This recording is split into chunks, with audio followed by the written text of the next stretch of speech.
નમસ્કાર દર્શક મિત્રો, બ્રેકિંગ ન્યૂઝમાં આપનું હાર્દિક સ્વાગત છે. આપ જોઈ રહ્યા છો ગુજરાત ન્યૂઝ 24. બ્રેકિંગ ન્યૂઝમાં આપનું હાર્દિક સ્વાગત છે. ડભોઈ નગરના મહુડી ભાગોળ બહાર આવેલા જનતાનગર તેમજ ટીંબી તરસાણા ગામોના નાગરિકોને પાણીની સમસ્યામાંથી રાહત મળે તે દિશામાં મહત્વપૂર્ણ પગલું ભરાયું. આ વિસ્તારોમાં પૂરતા પ્રમાણમાં પાણી પુરવઠો સુનિશ્ચિત કરવા માટે પાણીની ટાંકી અને સંપ બનાવવા માટે સરકારી ગોચર જમીનની મંજૂરી પ્રાપ્ત થઈ ગઈ છે. આ મંજૂરી ધારાસભ્ય શ્રી શૈલેષ મહેતાના સતત પ્રયત્નો અને રજૂઆતોને પરિણામે મળી હોવાનું જાણવા મળે છે. લાંબા સમયથી પાણીની તકલીફ ભોગવી રહેલા સ્થાનિક લોકોને આ નિર્ણયથી મોટી રાહત મળવાની આશા વ્યક્ત થઈ રહી છે. સત્તાવાર મળતી માહિતી અનુસાર હવે ટૂંક સમયમાં જ પાણીની ટાંકી સંપના નિર્માણ કાર્યની શરૂઆત કરવામાં આવશે.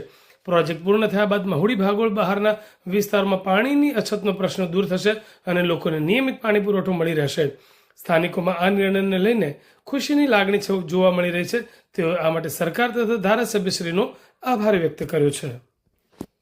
ગુજરાત ન્યૂઝ 24 માટે બિલાલ ભુરાવાળા, ડભોઈ. ડભોઈ નગરની પાણીની સમસ્યાઓનો ઉકેલ માટે પાણીની ટાંકી સંપ બનાવવા માટે સરકારમાંથી નગરપાલિકાએ જમીનની માંગણી કરી હતી. એ જમીનની માંગણી મંજૂર કરવામાંની 1500 ચોરસ મીટર એટલે કે લગભગ 16,000 સ્ક્વેર ફીટ જગ્યા સરકારે નગરપાલિકાને ફાળવી છે, જે સરકારી જગ્યા છે.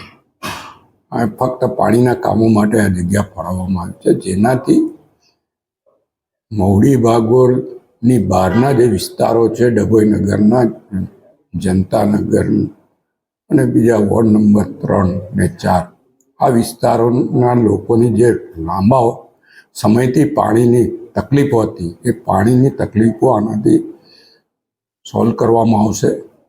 આ જમીન મળતા હવે તાત્કાલિક આની પર પાણી અંગેની કામગીરી ચાલુ કરવાના આદેશ પણ આપવામાં આવશે અને જે આ વિસ્તારની સમસ્યાઓ છે એ ઝડપથી હલ થાય એના માટેના પ્રયત્નો નગરપાલિકા દ્વારા કરવામાં આવશે.